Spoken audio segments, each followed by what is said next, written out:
Honourable Parliamentary Secretary to the Minister of Transport. Hear, hear. Thank you, Mr. Speaker, and I'll be splitting my time with the member from Winnipeg North.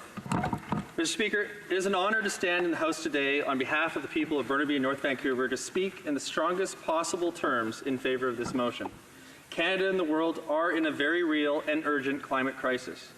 If we are to ensure a better future for our kids and our grandkids and their grandkids after that, we can no longer take our environment for granted. Since being elected in 2015, our government has been firmly committed to climate action.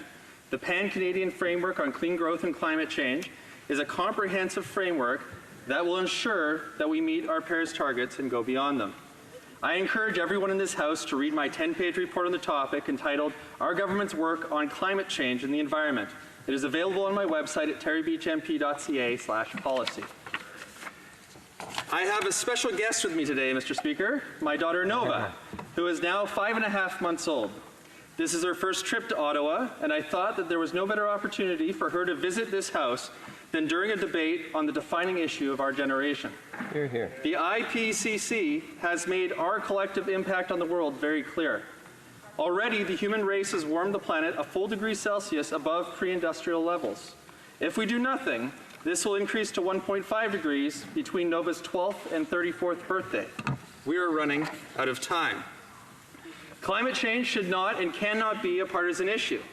It needs to be an issue that brings us together so that we collectively bring all of our tools to the fight. I come to this House every day hoping to be inspired, not just by my own party, but by all of the amazing and talented people that Canadians have sent to this place to fight on behalf of our collective futures. Working together and alongside our colleagues in the world, I know we can solve this. There have been people referring to different versions of the Green New Deal as a potential path forward. The version I am most familiar with is House Resolution 109 brought forward by Ms. Ocasio-Cortez in the United States. After reading this resolution, it is quite inspiring to see how much contemporary Canadian policy has already made its way into the proposed Green New Deal. Here are some quick examples, 10 quick examples to be specific. Number one, the Green New Deal calls for a reduction in emissions with a goal of reaching net zero. In Canada, we have a national price on pollution as part of a 50-point plan to lower emissions. Number two, the creation of good, high-paying jobs, especially in the clean energy sector. In Canada, we have created more than a million jobs in the last 3.5 years, many of which are in the clean energy sector. Number three, major investments in infrastructure. Our historic $180 billion infrastructure plan is shortening commutes, protecting our environment, and making life more affordable. Number four, to secure clean water, air, and soil. We've restored and modernized environmental protections and legislation, invested billions in protecting and restoring habitat, and phased out the use of coal, just to name a few. Number five, to empower Indigenous people to thrive. No relationship is more important to our government, which is why we are taking unprecedented action to ensure Indigenous Canadians a more prosperous future.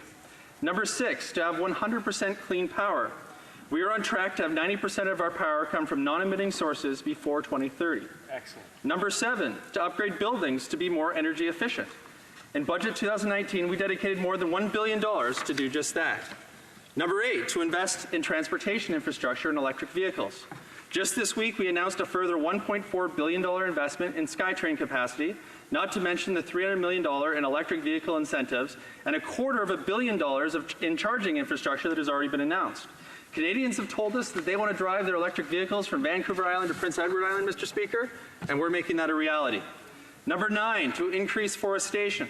Canada has long been a leader in sustainable forest management, another environmental issue that BC has shown leadership on.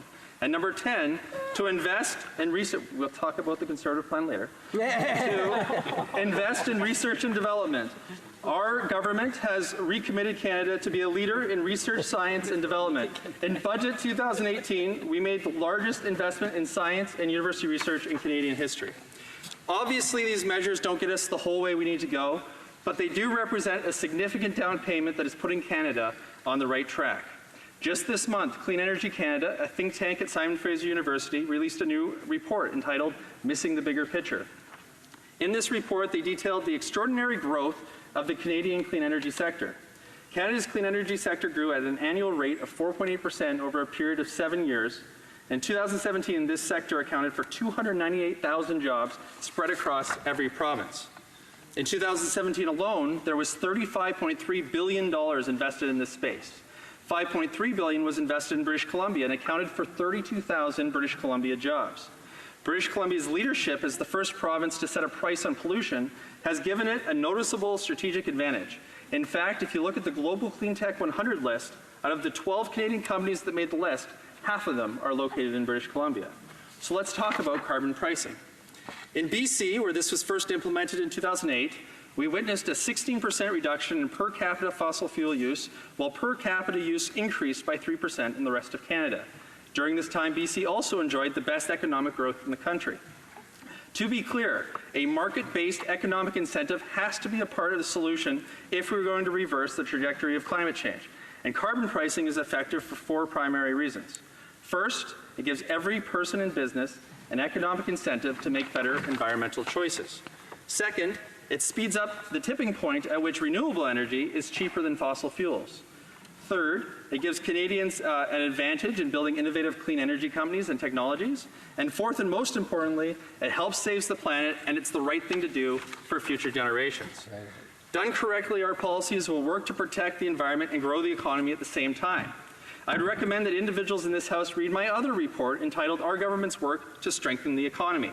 This 12-page document is also available on my website at terrybeachmp.ca/policy. There are 2 primary arguments against putting a price on pollution. The first is that Canada only makes up less than 2% of global emissions. While this is true, Canada is also the 9th highest emitter in the world. In fact, if you take the top 10 countries, China, America, India, Russia, Japan, Germany, South Korea, Iran, Canada, and Saudi Arabia, we collectively account for 64% of emissions.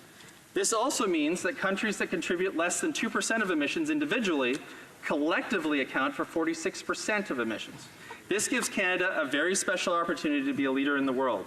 We're big enough to be a part of the top 10 and make a real difference on 64% of the problem, but we're also small enough to demonstrate to the world what a country that makes up less than 2% of the world's emissions can do to help save the planet. We know that the best catalyst for good policy is precedent. So let's work together to make Canada a positive example for the world. 2, the second argument is that putting a price on pollution is simply unaffordable for the average Canadian. This argument is a bit disingenuous given that our price on pollution is revenue neutral. But if affordability is truly a cause that members in this House want to show leadership on, then I question why so many haven't supported our policies to make life more affordable for Canadians. We have made historic investments of more than $55 billion to improve housing affordability, invested $7.5 billion in childcare, and lowered taxes for the middle class. We lowered taxes for small business, reduced credit card service charges, and have made massive investments in public transit. We've improved the working tax benefit and have moved forward on a national poverty strategy that has seen 825,000 Canadians lifted out of poverty. Canada now enjoys the lowest rate of poverty in the history of the country, Mr. Speaker. Bravo. Bravo. Canadian child benefit on its own lifted 300,000 children out of poverty. This means our children aren't only going to be better off today, but 25 years from now, when they become the next generation of doctors, engineers, and entrepreneurs, that Canada itself will be better off as well. In summary, Mr. Speaker, we are in a climate emergency, and we need to continue to move forward in a way that protects the environment, grows the economy, makes life more affordable so that the average Canadian can get ahead. It will not be easy, but Canadians are counting on all of us to work together to make sure we get this right. Thank you, Mr. Speaker. Bravo.